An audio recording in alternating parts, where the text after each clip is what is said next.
Greetings! Welcome to Saint of the Week, the show where we choose one saint's feast day from this week and discuss their lives and their impact on the church. The saint for this week is St. John Chrysostom, whose feast day is September 13th, this Wednesday.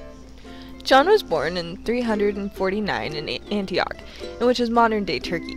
His father died soon after he was born, and he was raised by his mother. He was baptized in 368 or 373, but was taught by Libanius, a pagan teacher.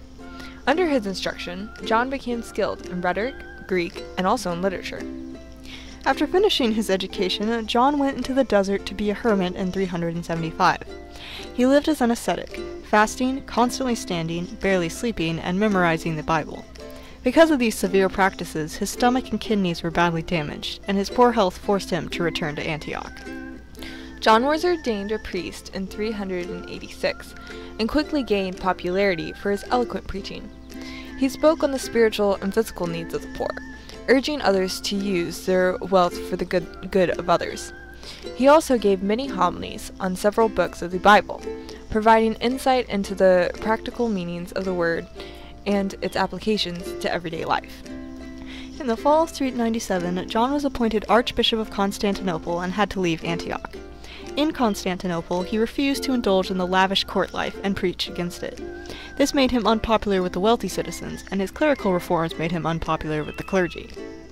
John's greatest enemies while in Constantinople were Theophilus, the Patriarch of Alexandria, and Aelia Eudoxia, the wife of the Emperor Arcadius. Theophilus feared John's growth in power and importance and accused him of heresy, while Aelia was offended by John's preaching against extravagance and misuse of wealth.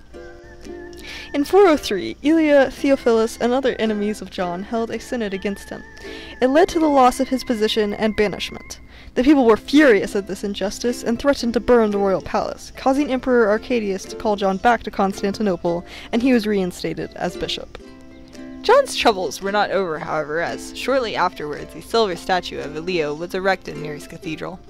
He condemned the ceremonies, seeing them as pagan, and was banished once again to Caucasus in Abkhazia. John asked for assistance from Pope Innocent I, Venerius, the bishop of Milan, and Chromatius, bishop of Achaia, hoping they would help him out of exile. Pope Innocent did all he could for John, but to no avail. John remained exiled, but his letters remained a great influence in Constantinople. Because of this, he was exiled again from the town of Caucasus, where he had been staying. He began to travel to Pitiunt, but never reached his destination, dying along the way on September 14th, 407. His last words are said to have been, "Glory be to God for all things." He is the patron saint of Constantinople, education, epilepsy, lecturers, orators, and preachers. John earned the name Chrysostom on account of his great eloquence in preaching. The word means golden-mouthed, and his writings and homilies are a valuable piece of church teaching. He also serves as a role model to those facing opposition.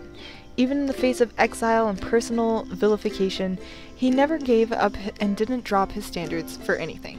St. John Chrysostom, pray for us. Our honorable mentions for this week are St. Thomas of Villanova, St. Cyprian, St. Diodorus, St. Crescentian, St. Joseph of Bibos, and St. Cornelius. And of course, there are thousands of other saints who undoubtedly have their feast days this week, but there are so many of them that there is no way we could list them all here. We hope you have enjoyed this episode of Saint of the Week. Thank you for watching, and goodbye. Peace be to you.